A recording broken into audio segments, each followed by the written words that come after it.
नमस्कार YouTube family. आज आपण बनवणार आहोत बटाटा ब्रेड सँडविच या पद्धतीने. चला तर बघूया रेसिपी.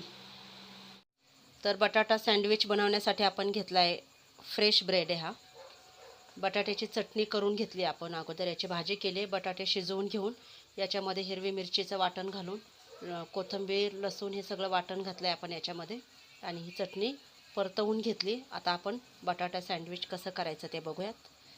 चटणी याच्यावर पसरून घेऊयात. याच्यावर आता दुसरा ब्रेड ठेवायचा आहे. नाईफने याला असा मधोमध कापून घ्यायचं आहे. तव्यावर तेल टाकून घेतलं आहे आपण. तेल गरम झालं आहे. आता यावर ठेवूया आपले कापून घेतलेले सँडविच. हे दोन्ही बाजूने छान भाजून घ्यायच्यात खरपूस. आपला बटाटा ब्रेड सँडविच तयार आहे. अतिशय छान खरपूस आणि स्वादिष्ट चवदार.